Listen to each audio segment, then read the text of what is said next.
los que sirven a otras personas. Y en los primeros versículos encontramos algo que me ha llamado mucho la atención y de lo cual quiero hablar en esta tarde. Pero tú habla lo que está de acuerdo con la sana doctrina. Que los ancianos sean sobrios, serios, prudentes, sanos en la fe, en el amor, en la paciencia. Y sigue contando y pidiendo cosas, ¿verdad? La frase que me llamó la atención y es el tema que queremos hablar esta tarde es cómo tener una fe sana. Cómo tener una fe sana. Dice la Biblia que el apóstol Pablo le pedía a Timoteo que los ancianos, que el liderazgo de la iglesia tenían que tener una fe sana. Indagando por distintos textos del Nuevo Testamento, veo que a veces se menciona la fe, pero no siempre desde un punto de vista positivo. Hay como muchos tipos de fe, e incluso también muchos niveles de fe. Y el apóstol Pablo y el Señor a través de sus palabras nos dice que la fe del creyente tiene que ser sana. Hablaremos después cómo se puede tener una fe sana. Y también nos tendremos que preguntar si la fe que yo tengo está sana o está un poco enferma, ¿no? En Lucas 9:54 vamos a leer el primer texto donde podemos ver a unos discípulos del Señor que lógicamente tenían fe, pero una fe muy extraña. Yo la he llamado una fe distorsionada. Escuchemos Lucas 9:54. Viendo esto, sus discípulos Jacobo y Juan dijeron: Señor, ¿quieres que mandemos descienda fuego del cielo como hizo Elías y los consuma? Unos discípulos del Señor le están proponiendo al Señor: Señor, ¿quieres que oremos para que caiga fuego del cielo y destruya a esta gente que no ha querido recibirnos? Y dice, ¿pero qué estáis diciendo? El Señor no apoya esa petición. El Señor dice, ustedes no saben lo que están proponiendo, ustedes no saben de lo que están hablando. La fe no es para destruir a la gente, la fe es para edificar, para ayudar, para bendecir. Luego, esta gente tenía una fe distorsionada completamente. Y sería muy bueno que nosotros nos preguntáramos de vez en cuando qué tipo de fe tenemos. Porque vemos que estos discípulos tienen una fe muy grande, incluso hasta para proponerle al Señor, orar para que caiga fuego del cielo, como hacía el profeta Elías en varias ocasiones durante su ministerio, pero que no es ni el momento, ni el lugar, ni muchísimo menos la voluntad de Dios que se esté utilizando la fe para semejante barbaridad. Luego aquí vemos, sí, fe, pero una fe distorsionada. Hay un texto en 2 de Timoteo 1:5 que menciona otro tipo de fe y es un texto en el que el apóstol Pablo reconoce que la fe de Timoteo no es como la que él va a mencionar a continuación. 2 de Timoteo 1:5. Trayendo a la memoria la fe no fingida que hay en ti, la cual habitó primero en tu abuela Loida y en tu madre Eunice, y estoy seguro que en ti también. Analizando este texto, encontré que hay más de 43 traducciones diferentes de este término griego que se ha traducido en la versión Reina Valera como fe no fingida. Pero hay otras Biblias que en vez de poner fe no fingida, dicen fe verdadera, sincera, fe sin mezclas, fe sin hipocresía, fe nacida del corazón, fe sin disimulo, sin engaño. Incluso hay una versión alemana que dice fe sin máscara. Es un término que se emplea en 6 ocasiones diferentes en el Nuevo Testamento y hay un versículo en Romanos que dice que el amor tiene que ser sin fingimiento. Exactamente igual que la palabra que emplea Pablo a la hora de referirse a la fe. Entonces hay una fe fingida. Parece que tiene, pero a la hora de la verdad eso no se puede considerar una fe auténtica. Entonces estamos viendo cómo la Biblia menciona y habla de personas que en un momento determinado pueden tener fe, pero no es la fe sana de la cual queremos hablar en esta noche y cómo conseguirla. Entonces hemos visto una fe distorsionada, una fe fingida, que no era el caso de Timoteo. Tenemos también en Santiago 2:26 una fe que no sirve para nada. Y lo dice literalmente el texto. Vamos a prestar atención. Santiago 2, versículo 26. Porque como el cuerpo sin espíritu está muerto, así también la fe sin obras está muerta. Fe sin obras. Hay fe, pero no hay obras, luego está muerta. No sirve para nada. Entonces hay gente que puede tener una fe aparentemente muy grande, pero no hay obras. Esa fe no produce nada. Por lo tanto, dice Santiago, es una fe muerta. Y lo muerto, pues ya me contarás para qué sirve.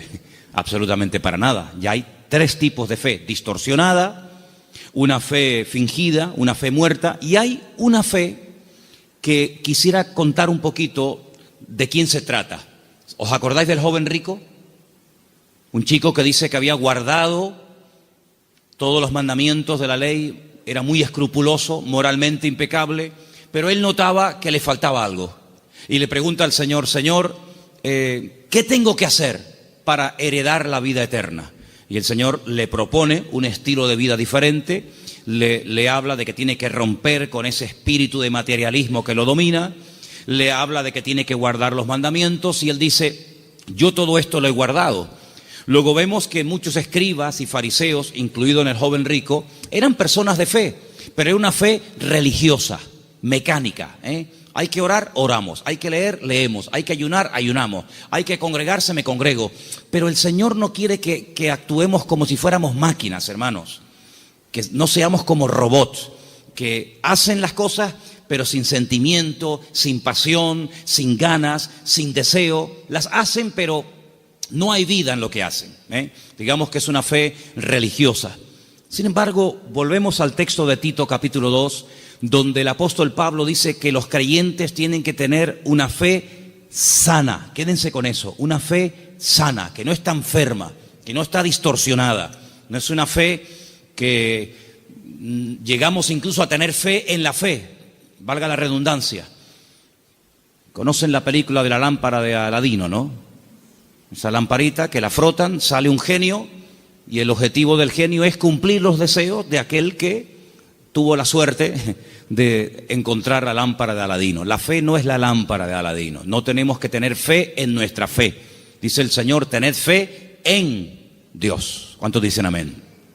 Antes de ver las características y cómo se puede tener una fe sana, quiero llevarles a Mateo capítulo 8, donde vais a ver cómo el Señor sabe perfectamente qué nivel y qué calidad de fe tenemos. En Mateo capítulo 8, a partir del versículo 5, se relata la historia de una visita de Jesús a un pueblo llamado Cafarnaún, que significa el pueblo de Naún. Y en el versículo 5 dice que Jesús entró en Cafarnaún y vino a él un centurión. Luego, no es un judío, es un gentil. Y este centurión, que era una especie de capitán, viene rogándole y le dice: Señor, mi criado está postrado en cama, paralítico, gravemente atormentado. No es un hombre insensible, no es un hombre arrogante como la mayoría de los romanos de la época. Es un hombre que viene pidiendo ayuda. Y viene pidiendo ayuda a un judío. Luego aquí hay un acto de humildad muy grande. Y le dijo el Señor: yo iré y le sanaré. Versículo 8. Respondiendo el centurión le dijo: Señor, no soy digno de que entre bajo mi techo. Solamente di solamente la palabra y mi criado sanará. Esto es tremendo. Porque también yo soy hombre bajo autoridad y tengo bajo mis órdenes soldados. Y le digo a este: ve, y va. Y le digo a otro: ven, y viene. Y a mi siervo: haz esto, y lo hace. Al oírlo Jesús se maravilló y dijo a los que le seguían: de cierto os digo que ni aún en Israel he hallado tanta fe.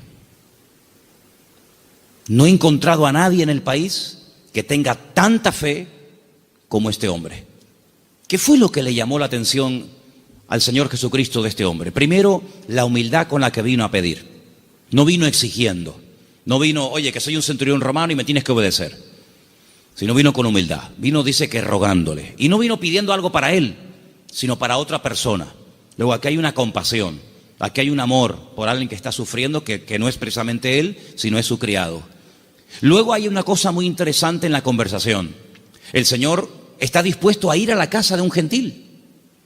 El Señor está dispuesto a ir a la casa de este hombre. Sin embargo, este hombre dice: Señor, sinceramente yo no soy digno de tenerte bajo mi techo. Pero podemos solucionarlo de otra manera. Di solamente la palabra, da solamente la orden de que mi criado sea, y no hace falta ni que te desplaces, no hace falta ni que vengas. Fíjate que el hombre le pone un ejemplo al Señor. Le dice: mira, yo soy un hombre de autoridad. Yo le digo a un soldado que venga y viene, lo digo a otro que vaya o haga esto y lo hace. Por lo tanto, lo que este hombre está diciendo es: yo reconozco tu autoridad. Yo reconozco que cuando tú ordenas algo en el mundo espiritual, se cumple. Por lo tanto, como hago yo en lo natural, hazlo tú en lo espiritual. Da la orden y automáticamente mi criado sanará. Él unió el poder de la palabra, la autoridad de la palabra del Señor, con una fe bien puesta y bien depositada con humildad en el Señor. Y claro, automáticamente recibió la respuesta. Entonces el Señor dice que en todo Israel no había encontrado a nadie que tuviera tanta fe, una fe tan grande, tan firme, tan madura como la de este hombre. Luego, por la forma como habló, por la forma como pidió y se comportó, el Señor se dio cuenta de que este hombre no tenía una fe normal y corriente, sino era una fe, amigo, de categoría. Sin embargo, en el mismo Evangelio según San Mateo, un poquito más adelante, en el capítulo 14, ahora las cosas cambian. Porque en el capítulo 14, a partir del versículo 22, dice la palabra del Señor lo siguiente: Jesús enseguida hizo a sus discípulos entrar en la barca e ir delante de él a la otra tierra, a la otra ribera, entre tanto que él despedía a la multitud. Despedida la multitud, subió al monte a orar aparte, y cuando llegó la noche estaba allí solo. Y ya la barca estaba en medio del mar, azotada por las olas, porque el viento era contrario. Más a la cuarta vigilia de la noche, como a las 3:30 de la madrugada, Jesús vino a ellos andando sobre el mar. Los discípulos, viéndole andar sobre el mar, se turbaron diciendo: un fantasma, y dieron voces de miedo. Pero enseguida Jesús les habló diciendo: tened ánimo, yo soy, no temáis. Entonces Pedro le respondió y le dijo: Señor, si tú eres, manda que yo vaya a ti sobre las aguas. Vamos a ver. Jesús le dijo: ven, simplemente eso, ven. Él, descendiendo de la barca, andaba sobre las aguas para ir a Jesús. Pero, ay amigos, los peros, al ver el fuerte viento tuvo miedo y, comenzando a hundirse, dio voces diciendo: Señor, sálvame. Al momento Jesús, extendiendo la mano, asió de él y le dijo: hombre de poca fe. Poca fe. Capítulo 8 le dice al centurión: grande, grande es tu fe. Queda maravillado, queda impactado el Señor al ver el nivel de fe que tenía aquel hombre. Sin embargo, a este le dice: hombre de poca fe. Hay otro pasaje muy interesante en los evangelios, ustedes lo conocen perfectamente, donde Jesús está predicando en una casa. Dice la Biblia que fuera hay unos amigos de un paralítico que no pueden entrar. Conocen la historia, ¿verdad? Dice que se suben al techo, no se desaniman, no dicen: bueno, vengamos otro día, tal vez otro día ya no está. Nada los detiene, nada los frena. Descienden al paralítico entre ellos, y dice la Biblia literalmente: al ver Jesús la fe de ellos. No habla de la fe del paralítico. Al ver Jesús la fe de ellos, le dijo al paralítico, y todos conocemos el resto de la historia. Luego, tal vez nosotros no podemos ver la fe, ni siquiera la nuestra, pero el Señor sabe perfectamente qué nivel de fe tenemos. La fe que tenemos que tener no es una fe cualquiera. No es esa fe que creemos que es una especie de, como dije antes, de lámpara de Aladín o de llave maestra que todo lo puede y todo lo abre. No, no. Tiene que ser una fe sana. Pero ¿cómo se llega a tener esa fe sana? ¿Cuáles son las características de una fe sana verdaderamente en el Señor? Vamos a ver la primera característica que tiene que tener una fe sana. Primera de Pedro, capítulo 1, del 3 al 9. ¿Lo tienes, Vanessa? Vamos a prestar atención a Primera de Pedro 1, del 3 al 9.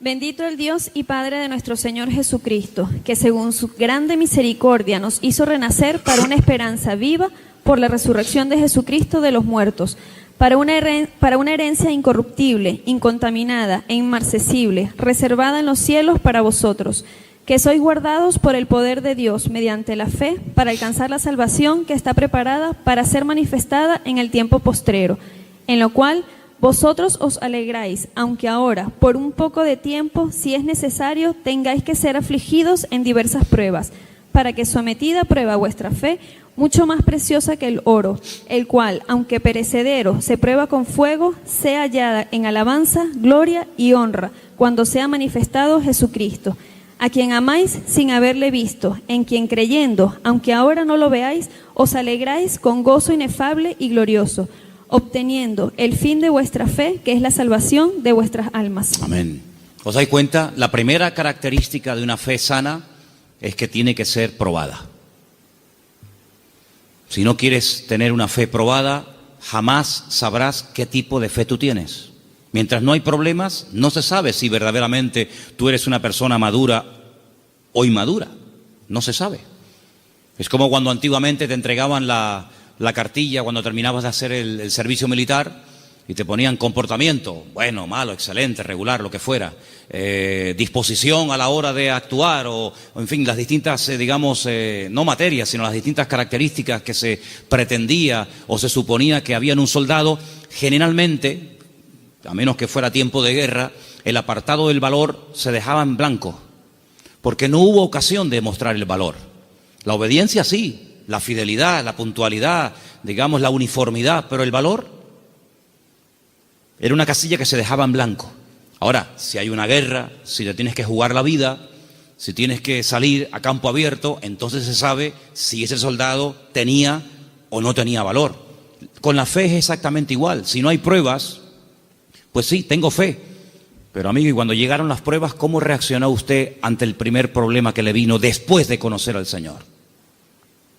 Porque nosotros reaccionamos de una manera antes de conocer al Señor que no puede ser la misma después de conocer al Señor. ¿Cómo, por ejemplo, reaccionó Job? Job no era judío, Job era un gentil, pero tenía tan clara su confianza y su fe en el Señor que después de las pruebas aún estaba mejor que antes de las pruebas. Antes de las pruebas era un hombre rico, la vida le sonrió, tenía hijos, matrimonio que funcionaba perfectamente, aparentemente, tierras, criados, prestigio, casas, un patrimonio increíble y no había ningún problema. El Señor permitió, porque todo lo permite el Señor, que las cosas comenzaran a ir de diferente manera. Perdió en una semana a todos los hijos, no a uno, a todos, los varones y las hembras. Perdió todos los animales, eso era una tragedia en aquel tiempo. Las cosechas se le pudrieron, la mujer se le volvió en su contra, él cayó enfermo, las casas se le derrumbaron, los amigos, ni te cuento. Si uno dice, bueno, pero ¿dónde está Dios en todo esto? Nunca estuvo Dios más cerca de Job que cuando era probado. Cuando más cerca Dios estuvo de Job y cuanto más cerca Job estuvo del Señor fue en el tiempo de la prueba. En ningún momento se quejó. Argumentó, habló con el Señor, todo lo que tú quieras, pero en ningún momento claudicó y dijo, no merece la pena, no sirve de nada llevar una vida íntegra, llevar una vida de santidad, porque al fin y al cabo, mira, estoy pasando lo peor que los que no creen en ti, Señor. Al final, cuando termina todo aquel ciclo de pruebas tremendas, que no sabemos exactamente cuánto tiempo duró, él dice cosas tremendas, él dice, yo de oídas te había oído, pero ahora mis ojos te ven. Ahora es cuando yo verdaderamente he conocido qué tipo de Dios, qué naturaleza es la de mi Dios. Ahora he experimentado la fidelidad de Dios. Ahora he experimentado la sanidad del Señor. Ahora he experimentado el consuelo del Señor. Y por eso, claro, él dice esa famosa leyenda, esa famosa frase, aunque Dios me mate, lo voy a seguir adorando, porque yo sé que mi Redentor está vivo. Entonces las pruebas no lo destruyeron, al contrario, lo fortalecieron de tal manera que al final él tiene que orar por los demás y nadie por él, porque solamente venían a cuestionarle, a criticarle, a poner el dedo en la llaga y bueno, a decir todo tipo de barbaridades. Por lo tanto, la fe sana, la fe verdadera, tarde o temprano, ha de ser probada. Y dice la Biblia que la actitud que tenemos que tener ante las pruebas es de gozo. No es encima, ¿sí? Encima. Tener por sumo gozo cuando os halléis en diversas pruebas, sabiendo que la prueba de vuestra fe produce paciencia. Porque una fe, para que sea sana, tiene que tener un ingrediente indispensable, y es paciencia. La fe sin paciencia puede convertirse en temeridad. Y tú dices, pero la fe tiene que ir acompañada de paciencia. Hombre, claro, si no se termina convirtiendo en desesperación. No entiendo nada. Oro, pido con fe y no recibo. ¿Pero cómo es esto? Entonces, si no va acompañada del ingrediente de la paciencia, al final terminas desesperándote porque crees que no tienes fe, que has cometido un pecado, que te han hecho algo malo, etcétera, etcétera, y comenzamos a decir tonterías, y toda tontería, toda queja, todo lamento que salga de nuestros labios, lo que hace es que va deteriorando, enfermando, debilitando cada vez más la fe. Y en vez de ser una fe sana, es una fe, pero enferma. Entonces, vemos que la característica de una fe sana es que ha sido probada por el fuego. Es interesante notar que hay un momento en el que el Señor le dice a Pedro, Pedro, Satanás ha venido para pedirme permiso porque os quiere zarandear como al trigo. Eso es una revelación de parte del Señor, porque en ningún momento encontramos en los evangelios a Satanás hablando con Cristo pidiéndole semejante cosa. Eso es una revelación que el Señor contó. En esas cosas que le ocurrían a nivel personal al Señor, dice, Él os va a zarandear como el trigo, pero yo ya he rogado previamente por ustedes para que vuestra fe no falle. Y una vez que seáis confirmados, vete y confirma a tus hermanos. En otras palabras, el Señor no descarta en ningún momento que un creyente en algún momento determinado de la vida pueda ser sacudido o pueda ser zarandeado, es decir, probado. Y entonces ahí esa fe se puede demostrar y comprobar si verdaderamente la fe que usted tiene es una fe a prueba de bombas o es una fe que le dura hasta la primera prueba. En la parábola del sembrador dice la Biblia que hay semillas que brotaron muy rápido, pero dice cuando salió el sol quemó la semilla y no dio fruto. Y cuando están en privado, los discípulos le preguntan al Señor o le piden al Señor que les explique la parábola del sembrador. Y Él les dice, mira, las semillas que caen junto al camino y brota rápido son los que reciben la palabra, al momento la reciben con gozo, pero como no tienen raíces, cuando sale el sol, que son las pruebas y las dificultades de la vida, las pruebas de la vida secan, son de corta duración. Entonces la prueba lo que hace es que fortalece nuestra fe para que nuestra fe pueda estar preparada para la siguiente prueba y así de esa manera tener una fe robusta y madura que ha soportado las pruebas. Es como cuando se construye un puente, se hace una prueba de carga. No se abre al público, decir, bueno, abran, ¿y si se cae? Hay que hacer una prueba de carga. Ponen el puente todo lleno de camiones cargados a tope y los dejan ahí un tiempo para que si el puente resista, pues si el puente resiste la prueba, pues entonces se puede abrir el tráfico al público. Exactamente igual. Nuestra fe tiene que ser probada y tiene que ser probada donde necesita ser probada. A lo mejor en lo económico, a lo mejor en lo familiar, a lo mejor en lo físico, no sé, pero el Señor sabe dónde tiene que apretar porque todas las pruebas siempre son para nuestro progreso, para nuestro crecimiento y para fortalecer nuestra fe. ¿Cuántos dicen amén? La segunda característica de una fe auténtica, de una fe sana, la encontramos en una carta que Pablo le escribe a los hermanos de Tesalónica. Primera de Tesalonicenses 1. Del 2 al 10. Es una lectura un poquitín larga, pero por favor presten atención. ¿La tienes tú, Patricia? Adelante. Damos siempre gracias a Dios por todos vosotros, haciendo memoria de vosotros en nuestras oraciones, acordándonos sin cesar delante del Dios y Padre nuestro de la obra de vuestra fe, del trabajo de vuestro amor y de vuestra constancia en la esperanza en nuestro Señor Jesucristo, porque conocemos, hermanos amados de Dios, vuestra elección. Pues nuestro evangelio no llegó a vosotros en palabras solamente, sino también en poder, en el Espíritu Santo y en plena certidumbre.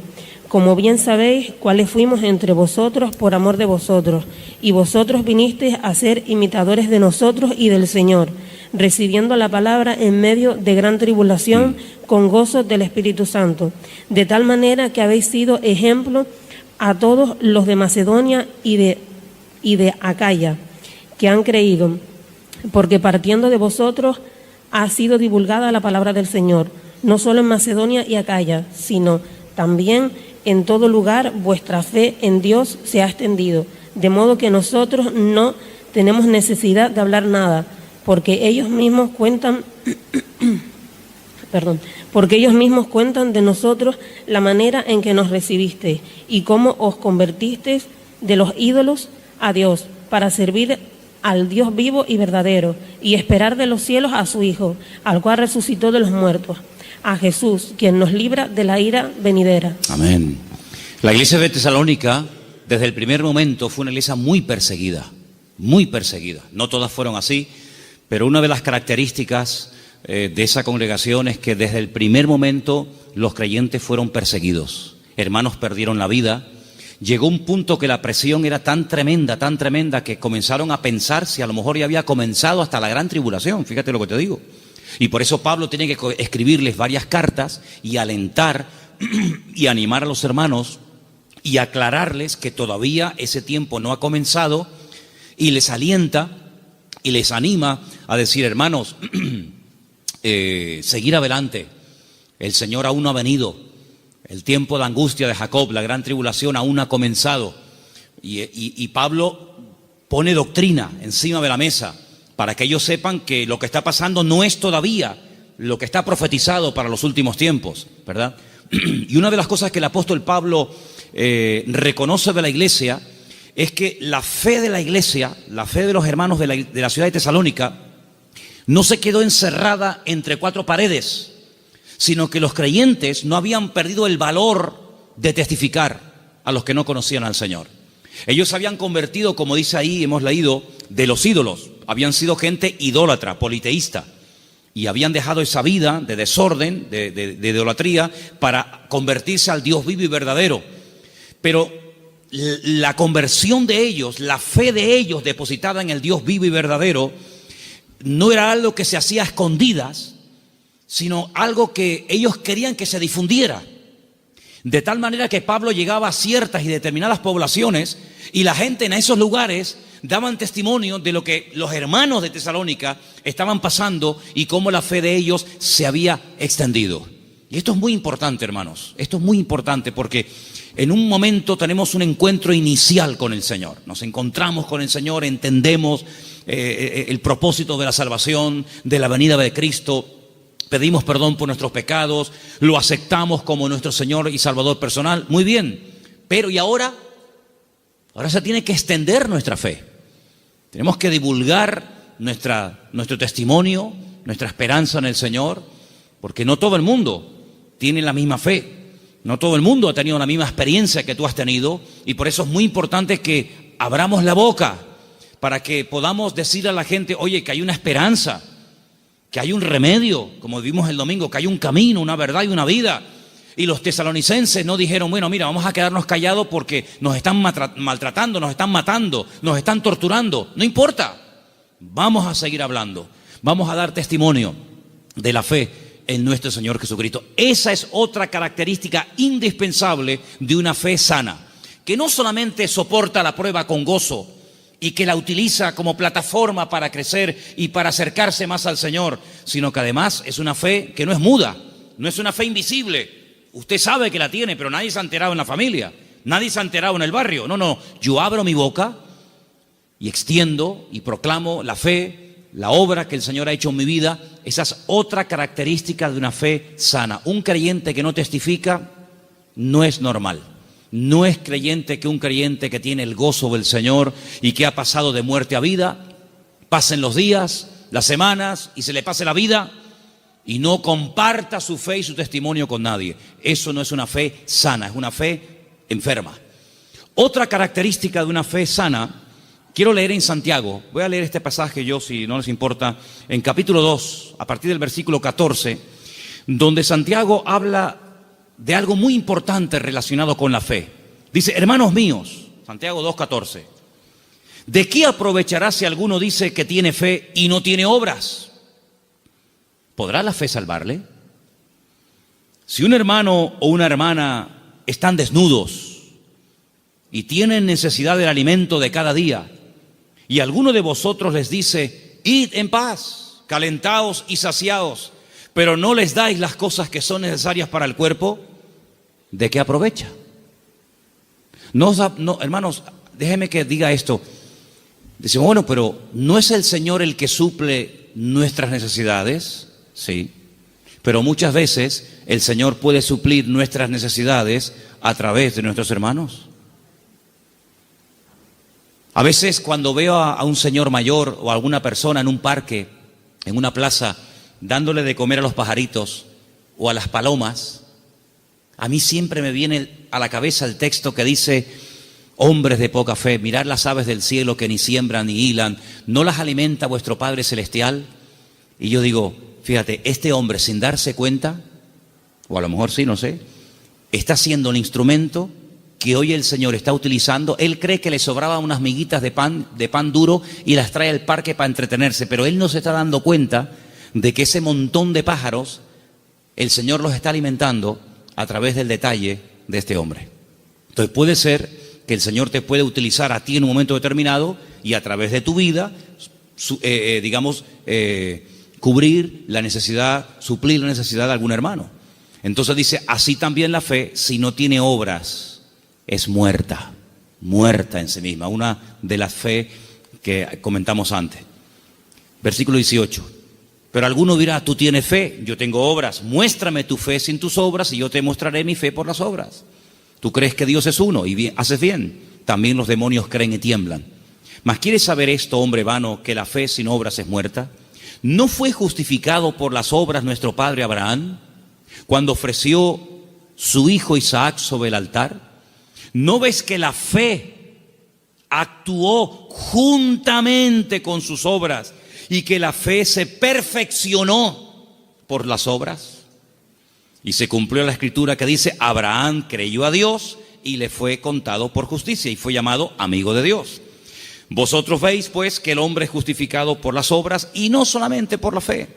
Asimismo también Rahab la ramera no fue justificada por las obras cuando recibió a los mensajeros y los envió por otro camino, porque como el cuerpo sin espíritu está muerto, así también la fe sin obras está muerta.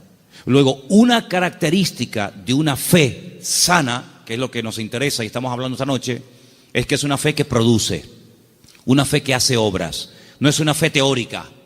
No, yo creo pero no hago nada. No, es una fe que hace obras. ¿Cómo se sabía que Abraham tenía fe en el Señor?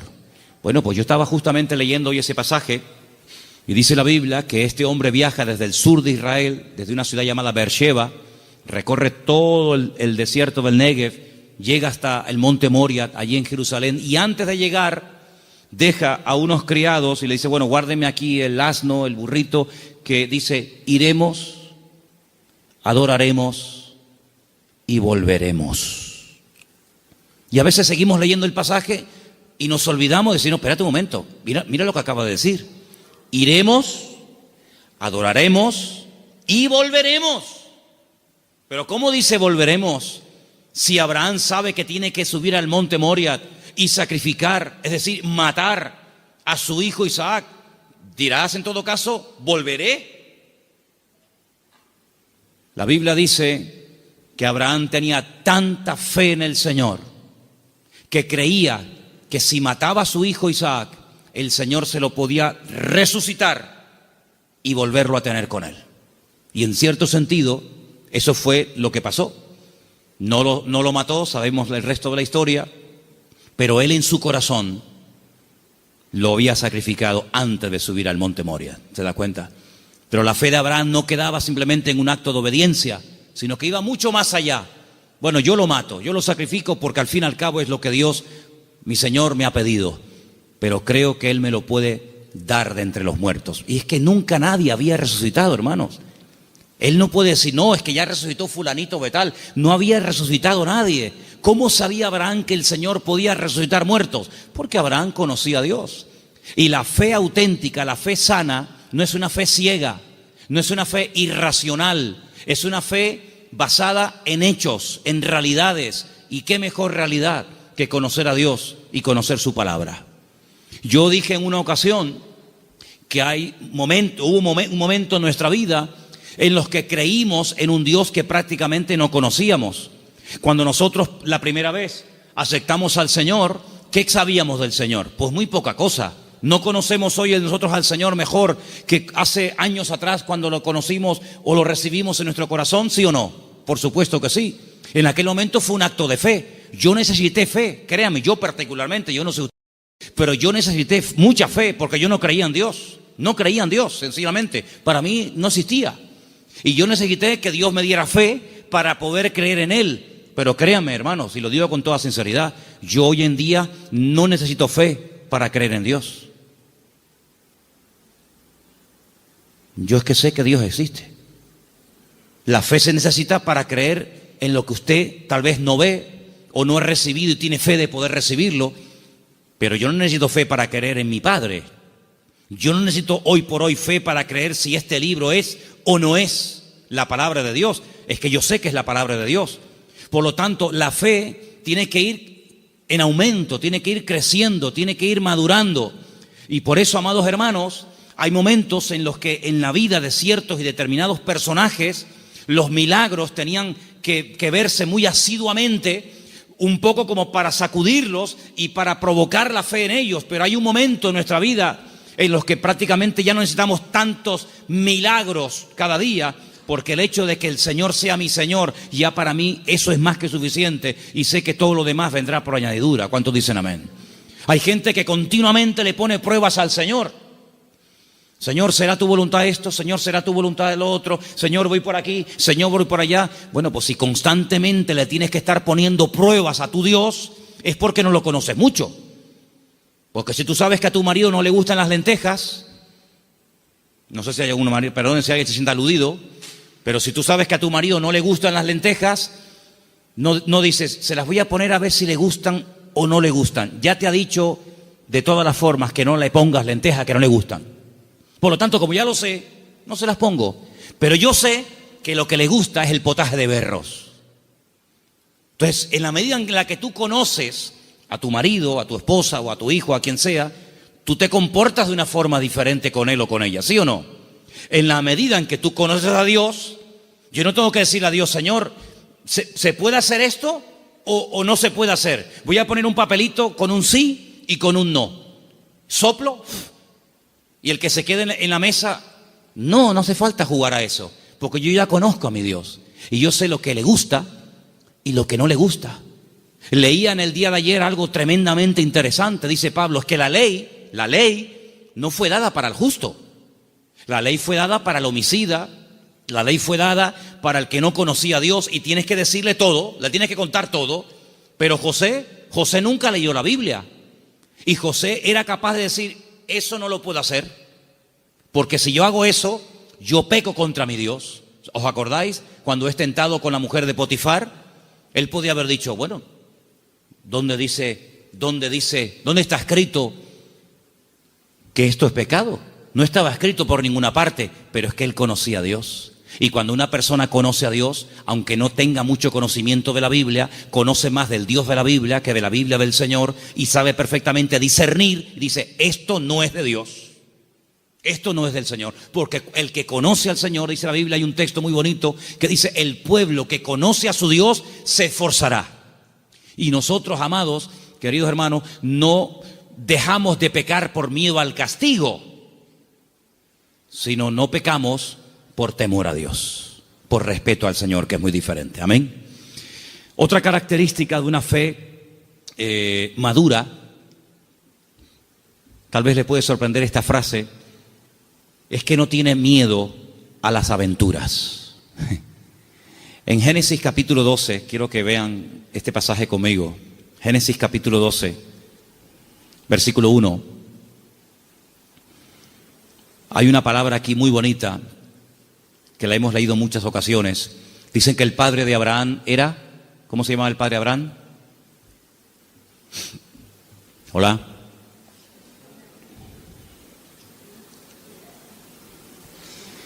El padre Abraham se llamaba Taré. Y cuenta la leyenda que el padre Abraham Taré podía ser una persona muy importante en el ejército de Nimrod. ¿Y quién era Nimrod? Uno de los peores personajes de la historia. Terrible, terrible. El primer hombre poderoso de la tierra. Un tipo de anticristo, para que me entendáis. Un hombre idólatra, un hombre tremendo. Y hay muchas leyendas y muchas historias, no solamente en el pueblo de Israel, sino en el mundo árabe y en otras culturas que hablan mucho de Abraham, porque Abraham es el personaje que le cae bien a todo el mundo. Le cae bien a los árabes, le cae bien a los cristianos, le cae bien a los judíos. Es un personaje que todo el mundo lo quiere. Es el padre de todos. Y hay una leyenda que dicen que un día el padre de Abraham, que era vendedor también de ídolos, se fue y dejó a Abraham al cargo de su tienda de imágenes. Y Abraham rompió todos los ídolos de su padre menos uno. Y cuando el padre viene, le pregunta al hijo: hijo, ¿pero qué has hecho? Me has roto todos los ídolos, todas las imágenes. Y le dice: no, lo que pasa es que vino una señora con un plato de comida para ofrecer una ofrenda a los ídolos. Y como este ídolo, que es el más poderoso que tú tienes, no quería compartir la comida con los demás, los destruyó a todos y se comió la comida a él. Y le dice el padre: pero hijo, ¿qué cuento me estás contando?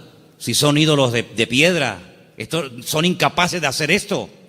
Y Abraham le dice: pues papá, si tú mismo has reconocido que son ídolos de piedra que no puedan hacer esto, ¿por qué los adoras? Es una leyenda que cuentan los árabes, ¿no? Hablando acerca de la fe de Abraham.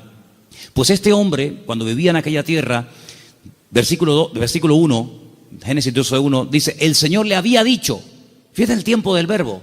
No está llamando el Señor ahí a Abraham. Dice: ya le había dicho. Es como, oye, que ya te he dicho, ya te lo dije el otro día, te lo estoy recordando. Ya el Señor le había dicho a Abraham. ¿Qué le había dicho? Vete de tu tierra, de tu familia o parentela, de la casa de tu padre, a la tierra que yo te mostraré. Fíjate que el primer verbo está en pasado y el último está en futuro. Ya le había dicho el Señor: a la tierra que yo te mostraré. ¿A dónde voy? No lo sé, yo te lo mostraré, ya te lo diré. Pero hay una promesa, entre el cumplimiento de la promesa y la obediencia, hay una palabra muy interesante. Dice: yo haré de ti una nación grande. Te bendeciré, te engrandeceré. Engrandecer serás bendición. Bendeciré a los que te bendigan, y a los que te maldijeren, maldeciré. Serán benditas en ti todas las familias de la tierra. Y se fue Abraham como el Señor lo había dicho. Entonces vemos que este hombre, en base a una promesa, en base a una orden de parte del Señor, él emprende una aventura. Y por eso este punto que he dicho, que para tener una fe sana, uno tiene que estar dispuesto a correr aventuras con el Señor. No podemos tener todo bajo control. Hay creyentes que todo lo quieren tener bajo control. Y eso es totalmente imposible. Quiero tener bajo control las facturas, lo que tengo que pagar, lo que tengo que hacer, lo que tengo que decir. Tengo que tener, hermano, en la vida de un creyente verdadero, tienes que dejar una puerta abierta a la vida de fe, a una vida de aventura. Esto no tiene ni pies ni cabeza, diría un padre a un hijo. Pero hijo, ¿a dónde va? Es que no lo sé, padre. Pero, ¿qué sentido tiene esto? Yo leía hoy una frase en un libro que la tengo por aquí apuntada y me llamó mucho la atención. Y la quiero compartir con ustedes. Y la frase que leía dice: lo que nosotros llamamos seguridad muchas veces no es más que un freno para una vida de fe. Esto me impactó muchísimo. No, es que hay que tener una seguridad en la vida, tú. Ya, oye, ya no tengo 20 años, ya tengo una edad y uno ya tiene que ir pensando las cosas. Me parece muy bien. Pero cuando vamos a la palabra de Dios, nos encontramos que a veces Dios llama a gente ya con 80 años. Y tú dices: ¿pero dónde va este hombre con 80 años? Pues tú no ves que cuando tú eras joven lo intentaste y fue un fracaso lo que hiciste, que incluso hasta terminaste matando a una persona. Y el Señor llama a un hombre que en el pasado ha fracasado y se ha refugiado como un prófugo en el desierto, cuidando ovejas que no son ni de él. Y ahora tengo que volver atrás. ¿A qué? A hacer la voluntad de Dios. Pero en esta ocasión no como tú la quisiste hacer en tu yo, en tu ego, sino hacerla en mi nombre. Y lo manda a Moisés, a Egipto, con 80 años. Y Abraham le da unas promesas increíbles con una edad que uno dice, ¿y por qué no le dio estas promesas cuando tenía 18, 20 o 30 años? ¿Por qué esperó tanto el Señor en sorprender y en usar a este hombre? Hermanos, nosotros no somos los que ponemos los tiempos los pone el Señor. Por eso les dije antes que un ingrediente indispensable de una fe sana es la paciencia. Una fe que no va acompañada de paciencia te puede crear problemas a ti personalmente. Porque cuando tú pides y cuando tú oras y no recibes, la Biblia dice que si pedimos y no recibimos, se puede convertir en un tormento al alma, en un tormento al corazón. Y por eso el que tú pidas no significa que inmediatamente tus órdenes se tienen que cumplir. Vuelvo a repetir el ejemplo de antes. La fe no es la lámpara de Aladino. Encomendamos al Señor nuestra vida, nuestras situaciones, confía en Él y Él hará, decía el Salmo 37, ¿os acordáis? Entonces, una fe sana tiene que ser probada, tiene que extenderse, no puede quedar ahí reducida, anclada, encerrada herméticamente en tu vida. Es una fe que produce obras. Es una fe que es que por lo que haces se nota que tiene fe. Hombre, vamos a ver, un hombre que está dispuesto a sacrificar a un hijo, ¿qué más prueba que ello? Cuando le dice el Señor a ese hijo el día de mañana, quédate en Beersheba y siembra en el desierto, y este hombre siembra en el desierto y no cuestiona a Dios diciendo, oye, pero ¿cómo que siembra en el desierto? Esto es un disparate, es una locura. ¿Cómo voy a sembrar la semilla? ¿Cómo voy a sembrar semillas en arena? Y el hombre lo hace y Dios lo prospera, ¿verdad? Vemos en la Biblia que hay momentos en los que Dios le dice a la gente, oye, ¿tú estás dispuesto a ir en contra de la corriente? ¿Tú estás dispuesto a hacer lo que yo te diga, aunque aparentemente sea un disparate? A ese tipo de vida no tenemos que cerrarnos. Yo no digo que tengas que ir por ese camino toda tu vida, pero no descartes la posibilidad de que en un momento Dios te lleve la contraria. ¿Puede el Señor llevarnos la contraria? ¿Puede el Señor sorprendernos a estas alturas? Quiero decirles algo que llevo tiempo queriendo decirlo y siempre se me olvida. Siempre se me olvida. Cuando llego a casa digo, pero si yo vine de Galicia y quería decirles esto y todavía no se lo he dicho. Ahora me acaba de venir a la cabeza y se lo voy a decir. Fui a predicar un día a una iglesia en Galicia. No voy a decir ni el sitio porque sabe Dios a dónde llegan estas predicaciones. Fui a predicar a un lugar y el pastor de esa iglesia, que llevaba ya mucho tiempo al frente de esa congregación, me dice que se va a ir a otra ciudad, a empezar otra iglesia. Digo, muy bien. Y él sigue hablando y me dice, es que esta iglesia en la que yo ya he estado años, yo creo que ya ha dado todo lo que tenía que dar. Hemos hecho evangelismo, hemos hecho retiros, hemos hecho campamentos, hemos hecho vigilias, y yo creo que esta iglesia ya ha dado todo lo que tenía que dar y voy a comenzar en otra parte.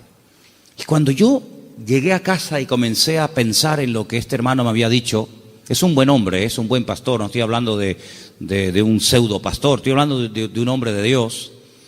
Pues yo dije, Señor, es interesante en la vida porque en la vida tiene que saber uno hasta dónde tiene que llegar. La Biblia nos enseña que el sueño de Moisés era entrar a la tierra prometida. El Señor dijo, no, hasta aquí llegaste, amigo. Pero no voy a cruzar el Jordán, no, es que soy Moisés, me da igual. Yo si quieres te enseño la tierra, pero aquí se acaba tu vida, amigo. A partir de ahora le pasas el relevo a Josué. Y vemos que Moisés no entró en la tierra prometida. Y tan grave fue lo que hizo, aparentemente delante del Señor fue gravísimo, para no dejarlo entrar, tú imagínate, ¿verdad? Vemos por ejemplo a David. ¿Cuál era el sueño de David? El sueño de David era levantar un templo a Dios. Ese era el sueño de David.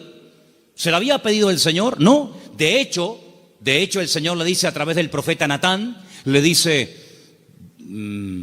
¿dónde me vais a meter a mí? Si el cielo es mi trono y la tierra es el estrado de mis pies, ¿qué casa me vais a construir a mí? Pero si quieres hacerla. Sin embargo, vemos que el Señor no le permitió, el que verdaderamente tenía ganas de levantar el templo, no lo pudo levantar. Su hijo fue el que lo levantó. Entonces, él entendió que su vida no era, o el sueño de su vida no se iba a cumplir, sino que era su hijo el que iba a levantar el templo. Luego, uno tiene que saber hasta dónde puede llegar. Porque, hermanos, seamos sinceros, si analizamos, por ejemplo, la vida de José, un hombre de fe, un hombre obediente, vemos que sí, él había recibido una revelación cuando era jovencito de lo que sería su vida. Pero si aquellos sueños que él tuvo de pequeño no le ayudaba, en cierto sentido, el faraón a poder cumplirlos, pues se pudriría en la cárcel. Luego, otra persona tuvo que soñar para que sus sueños personales, la revelación de parte del Señor a él, se pudiera hacer realidad. Por lo tanto, es muy importante como congregación, como familia, como matrimonio, como hijo, como pastor, como creyente, saber hasta dónde tengo que llegar con el Señor. De hecho, para mí hay dos preposiciones que aparecen en la Biblia que tenemos que tenerlas presentes siempre en nuestra vida de fe. Desde, hasta.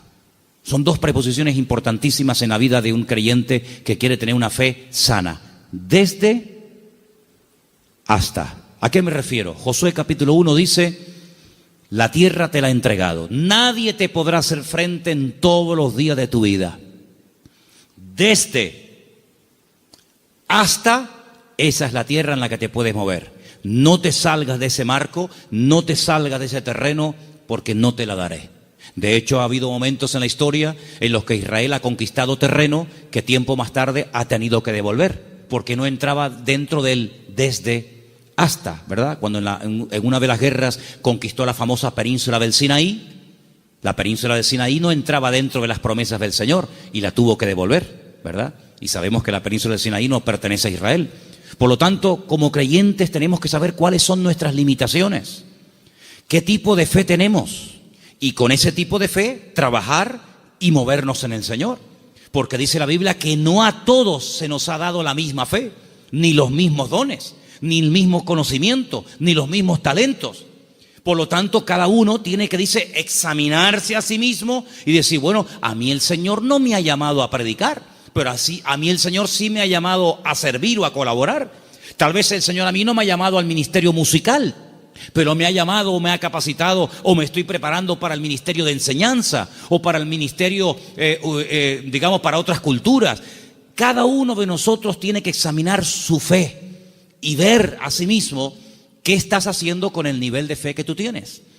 Hay una característica que yo quisiera que leamos algunos versículos. No sé si lo tienen ustedes ahí, Patricia. Hebreos 11, ¿sí? Del 8 al 10.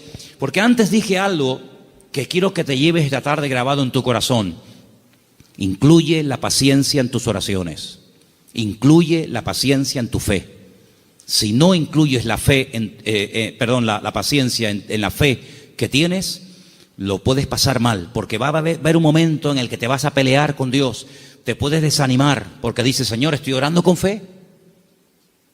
Estoy orando conforme a tu voluntad y no veo resultados. Pero es que la fe tiene que ir acompañada de la paciencia. Vamos a leer dos textos y con ellos terminamos.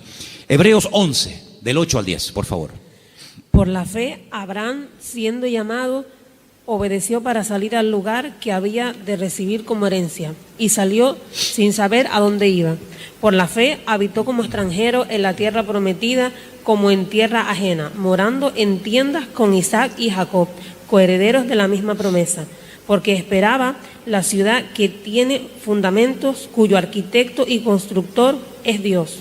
Esperaba en esa búsqueda, esperaba la ciudad cuyo arquitecto y fundador es Dios. Ahí el verbo está en un imperfecto progresivo. Es decir, espero, pero no de brazos cruzados, a ver qué pasa, no. Espero y me muevo en esa espera. ¿Me explico? Me muevo en fe. Aún no he recibido lo prometido. ¿Estará aquí la ciudad cuyo arquitecto y fundador es Dios? ¿Está aquí? ¿No? Vámonos para allá. Y se iba a otro lugar, acampaba. Yo lo que busco es la ciudad que ha construido mi Dios. Una ciudad firme, estable. Vivo en tiendas de campaña, pero no importa, yo estoy buscando una ciudad que tiene fundamentos. Pasaba un tiempo, aquí no es. Bueno, dice la Biblia, y esto es un misterio tremendo, que dice que la llegó a ver. La llegó a ver y la saludó, como diciendo, algún día yo estaré allí. Yo les dije una vez que a mí me llamó muchísimo la atención Porque esto es algo que dice el Nuevo Testamento. Esto no lo dice el Antiguo Testamento. La Biblia no dice en el Antiguo Testamento en ninguna parte que Abraham buscaba la ciudad cuyo arquitecto y fundador es Dios. Eso no lo dice en ninguna parte. Eso lo dice el Nuevo Testamento en la carta a los Hebreos. Luego hay una transmisión oral, cosas que se contaban de padres a hijos, de generación en generación, que no están escritas en la Biblia, pero que llegaron hasta los tiempos del Señor Jesucristo, y el que escribió la carta a los Hebreos, que puede ser Pablo, Apolo, Lucas o quien fuera, él, inspirado por el Espíritu Santo, dice en la carta, si fuera mentira, Dios no le hubiera permitido que lo escribiera, que Abraham lo que en el fondo buscaba no era agua en el desierto. Lo que él buscaba era una ciudad cuyo arquitecto y fundador es Dios. Y tú dices, ¿qué ciudad es esa? ¿Qué ciudad es? Una ciudad que ha hecho Dios. Bueno, yo solamente conozco una. ¿Cuál es? Pues la Nueva Jerusalén, ¿sí o no? No hay otra. Bueno, pues cuando hemos ido muchas veces a Israel, en el famoso Museo del Templo, pues resulta que al principio ustedes saben que hay unas habitaciones que te van explicando la historia de la Biblia con unos cuadros gigantes, unos cuadros enormes. No dejan sacar fotografías, no dejan hacer películas, pero bueno, yo lo tengo aquí grabado en mi cabeza. Y hay un cuadro enorme que yo me quedé mirando, digo, esto es increíble, ¿eh? Se ve. Son allá, claro, ya Isaac no era un niñito de 4, Isaac tenía entre 35 y 40 años cuando va al monte Moria con su padre. Algunas veces la gente se imagina que ven mi niño, ven bonito, ven, ponte aquí. No, Isaac era un hombre ya hecho y derecho. Y lo pone sobre el altar y se ve el altar de piedras con Isaac amarrado de pies y de manos. En el fondo se ve unas zarzas con un carnero allí enroscado. Se ve a Abraham con el puñal en alto, pero él está mirando al cielo, y es a lo que voy, y se ve en el cielo el templo de Jerusalén, todo como si fuera de oro, se ve el templo, y Abraham mirando el templo de Jerusalén. Por eso los judíos dicen que lo que Abraham vio en el monte Moriah fue el futuro templo de Jerusalén, y ese es el monte donde se construyó el templo de Jerusalén. Y yo, cuando miraba aquello, digo, pero si los judíos no leen el Nuevo Testamento, si los judíos tienen prohibido leer el Nuevo Testamento, ¿cómo saben ellos que Abraham allí en aquel sitio, según la versión judía, él vio el templo de Jerusalén? Y yo en el Nuevo Testamento veo que Abraham lo que vio fue la Nueva Jerusalén. Bueno, algo se tuvo que transmitir a lo largo de la historia, de boca en boca, ¿verdad? De generación en generación, que llegó hasta los tiempos de la carta de los Hebreos, donde vemos que Abraham vio algo. Y dice que la vio. Entonces, amados hermanos, el nivel de fe de Abraham era algo tan espectacular que ¿cómo va a tener el temor de sacrificar a un hijo cuando sabe que Dios se lo puede resucitar? ¿Cómo va a tener el temor de dejar la herencia de su padre y quedar totalmente desheredado a la hora de salir del hogar cuando él sabe perfectamente lo que Dios le está prometiendo? La fe no tiene lugar a la duda. La fe es certeza. La fe es convicción. Ahora, si yo tengo un buen trabajo, pongamos un ejemplo sencillo de entender. Si yo tengo un buen trabajo, gano bien, estoy contratado fijo, tengo mis pagas, ya tengo una antigüedad, etcétera, etcétera, me va bien, me encuentro a gusto, y de repente me ofrecen otro trabajo, una de dos. O el que me ofrecen tiene que ser 1000 veces mejor que el que tengo, o no tiene ningún sentido que yo deje este buen trabajo por un trabajo que en el fondo no sé si me van a pagar, si no me van a pagar, si tienen solvencia, si no tienen solvencia, si estos van serios, si estos van broma. ¿Tú sabes lo que significó dejar todo? Papá, que me voy. ¿Pero te vas a dónde? No sé. ¿Y por qué? Es que Dios me llamó. ¿Pero qué Dios te llamó? Era una aventura, era un disparate. Pero un disparate para el hombre que tiene una fe enferma. Un disparate para el hombre que se pone encima de una mesa y empieza a sacar cálculos y saca la calculadora y dice, esto es un disparate, esto no va a funcionar bien, esto no tiene ni pies ni cabeza. Para el hombre natural, dice la Biblia, que las cosas de Dios son un disparate, son locura. Pero para el hombre que tiene el Espíritu de Dios, dice que la fe te permite, hay distintos niveles, ¿verdad? Hay un momento en el que la fe, si crece, si madura, si se extiende, una fe probada, etcétera, te permite ver por la fe y llamar las cosas que no son como si ya fuesen. Tú imagínate que yo mañana llego aquí y les digo, hermano, a partir de ahora me llamo Daniel. ya no me llamo Manolo. Sería un choque, ¿no? Sería un impacto. Bueno, pues eso fue lo que tuvo que hacer Abraham. Convencer a su mujer de que ahora Dios le cambió el nombre, convencer a sus 300 criados, y encima el nombre que Dios le ha puesto es un nombre que tiene que ver con algo que no es real. Si le hubiera puesto un nombre que significaba anciano, pues oye, te pega como anillo al dedo porque eres un viejito. O si te hubiera puesto un nombre que no sé, pero es que le puso un nombre que significaba padre de multitudes. Y claro, más de uno habrá dicho, pero bueno, es que este hombre este hombre va de mal en peor. Se pone un nombre que no tiene nada que ver con la realidad, pero es que la fe te permite estar por encima de lo que llamamos realidad. Porque yo pregunto, ¿la realidad cuál es? ¿La que vivimos o la que Dios quiere que vivamos?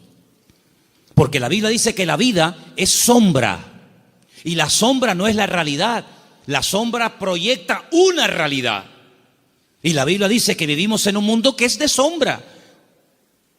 Sin embargo, cuando conocemos a Dios, nos damos cuenta que la sombra de Dios, para que nos entendamos, se proyecta muchas veces en lo que nosotros llamamos realidad, pero que realmente la realidad no es lo que vemos, sino lo que no vemos. Porque dice la Biblia que las cosas que vemos son temporales, pero las que no vemos son eternas. Y la Biblia dice, hay una promesa, que el justo, por la fe, vivirá. Pero en el texto original hebreo no aparece el verbo vivir, sino aparece el verbo ser. El texto dice, el justo por la fe existirá. Porque una cosa es vivir y otra cosa es existir. La existencia la da el Señor. Y cuando nosotros conocemos a Dios, comenzamos a descubrir que la vida que muchas veces nosotros llamamos seguridad no es más que un freno y un impedimento para ver la grandeza y descubrir el poder de nuestro Dios. Por eso quiero terminar recordando las 5 características de una fe sana. Preguntémonos si las tenemos. La fe sana tiene que ser tarde o temprano probada.